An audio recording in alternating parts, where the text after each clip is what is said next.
સુરેન્દ્રનગરના મધ્યમાં આવેલા ગણપતિ ફાટસર વિસ્તારમાં રહેવાસીઓ હાલ મુશ્કેલીમાં મુકાયા છે। આ વિસ્તારના 3000થી વધુ મકાનધારકો વેરો ભરવા તૈયાર હોવા છતાં મહાનગરપાલિકા ટેક્સ સ્વીકારતી નથી। સ્થાનિકો જ્યારે વેરો ભરવા જાય છે ત્યારે અધિકારીઓ તમે પાલિકા વિસ્તારમાં જ નથી તેવો જવાબ આપી રહ્યા છે।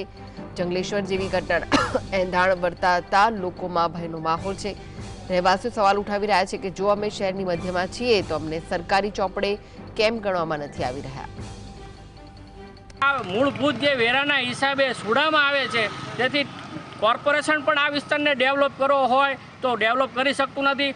અને અત્યારે હાલની પરિસ્થિતિમાં એવું અમને જણાવે છે કે રાજકોટની અંદર જે જંગલેશ્વર જે ઘટના બની અને રેકોર્ડ દ્વારા ઓન રેકોર્ડ જે 1100ની મકાનની આજુબાજુ જે પાડી દેવામાં આવ્યા, તો આ વિસ્તારની અંદર 4000થી 5000 મકાનો છે, બરાબર। એમાં તમે માનો કે એવરેજે 12000 13000 લોકો રહે છે। કરવા માટે આમથી આમ અમારે રખડવું પડતું હોય છે। તો કમિશનરશ્રીને એવી મારી કહેવામાં વિનંતી કે વેરા અમારા અવારનવાર વિસ્તારના લઈ લે, પ્રાથમિક સુવિધા બધી આપે, રોડ રસ્તા પાણી ગટર કોઈ પણ વસ્તુની સુવિધા નથી। મારી પોતાની અરજી 4 થી 5 મેં લેખિતમાં આપેલી છે રોડ રસ્તા માટે, પણ એ પણ સુવિધા નથી, ક્યાંય પણ ગટર પણની સુવિધા નથી। તમે જો અવારનવાર પાણી પણ નીકળતા હોય છે, એવી પણ સુવિધા છે કે જાણતા પાણી જતું હોય છે, ગટરનું પાણી જતું, ગંદકી થતી હોય છે। તો વધુ વિગતો માટે જોડાઈ ગયા છે સુરેન્દ્રનગરથી સંવાદદાતા ફઝલ। ફઝલ, આ સમગ્ર મામલે શું વધુ વિગતો મળી રહી છે? ખાસ કરીને સુરેન્દ્રનગર જિલ્લામાં જે પહેલા સુરેન્દ્રનગર નગરપાલિકા હતી, ત્યારબાદ હવે મહાનગરપાલિકાનો દરજ્જો આપવામાં આવ્યો છે।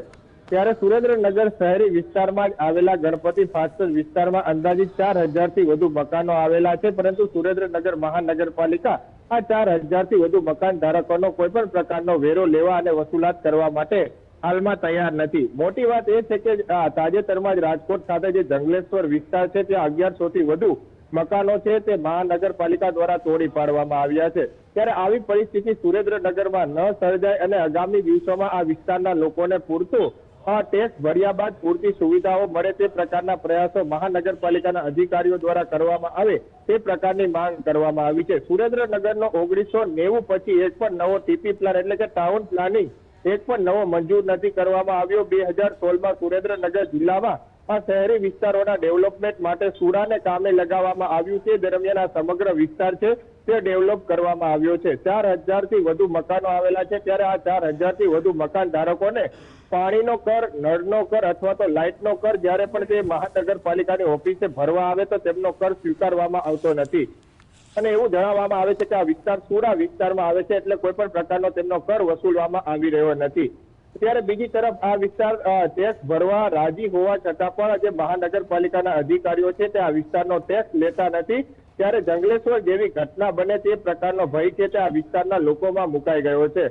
એક તરફ મહાનગરપાલિકા દ્વારા 2200થી વધુ એકમોને હાલ નોટિસ આપવામાં આવી છે। 143 કરોડ રૂપિયાનું ભરણું છે તે સુરેન્દ્રનગર મહાનગરપાલિકાનું બાકી છે, લોકો ટેક્સ નથી ભરી રહ્યા। ત્યારે બીજી તરફ ગણપતિ ફાટસર વિસ્તારના લોકો ટેક્સ ભરવા તૈયાર હોવા છતાં પણ મહાનગરપાલિકા ટેક્સ લેવા રાજી ન હોય તે પ્રકારનો ઘાટ સર્જાઈ જવા પામ્યો છે। તાત્કાલિક ગણપતિ ફાટસર વિસ્તારમાં આવતા 4000થી વધુ મકાનો છે તે મહાનગરપાલિકામાં આવરી રહી અને તેમનો પણ કરની વસૂલાત કરવામાં આવે તેવી હાલ માંગ કરવામાં આવી છે। આ અંગે સુરેન્દ્રનગરના મહાનગરપાલિકાના કમિશનર, કલેક્ટર અને ગુજરાત રાજ્યના મુખ્યમંત્રી સુધી આ વિસ્તારના લોકો દ્વારા લેખિતમાં રજૂઆત કરવામાં આવી છે અને 4000 મકાન ધારકોનું અસ્તિત્વ છે તે હાલ જોખમમાં હોવાની રજૂઆત કરી અને તાત્કાલિક આ વિસ્તારના લોકોનો પણ ટેક્સ વસૂલવામાં આવે તેવી માંગ કરવામાં આવી છે। હાલના તબક્કામાં જ્યારે પ્રાથમિક સુવિધાની વાત કરવામાં આવે તો આ વિસ્તારના લોકો ટેક્સ ન ભરતા હોવાના કારણે મહાનગરપાલિકા દ્વારા આ વિસ્તારમાં કોઈ પણ પ્રકારનું ડેવલપમેન્ટનું કામ પણ હાથ ધરવામાં આવી રહ્યું નથી। આ વિસ્તારમાં રોડ, રસ્તા, પ્રાથમિક સુવિધા, સ્ટ્રીટ લાઇટો અને ખાસ કરીને સફાઈનો અભાવ જોવા મળી રહ્યો હોવાનું પણ સ્થાનિક લોકો દ્વારા જણાવવામાં આવી રહ્યું છે। શહેરના મધ્ય વિસ્તારમાં ગણપતિ ફાટસર વિસ્તાર આવે છે, પરંતુ તેના ડેવલપમેન્ટ પાછળ કોઈ પણ પ્રકારનો પ્લાન છે તે મહાનગરપાલિકા તૈયાર નથી કરી રહી। ત્યારે આગામી દિવસોમાં આ વિસ્તારનો કર ઉઘરાવવામાં આવે, વેરો વસૂલાત કરી અને તમામ પ્રકારની સુવિધાઓ, સવલતો અને પ્રાથમિક સુવિધાઓ ગણપતિ ફાટસર વિસ્તારના લોકોને માંગણી કરવામાં આવી છે, નહીતર જંગલેશ્વર જેવી ઘટના બનશે તે પ્રકારનો ભય પણ આ વિસ્તારના લોકોમાં હાલ સતાવી રહ્યો છે। જી, આભાર ફઝલ સમગ્ર માહિતી આપવા માટે।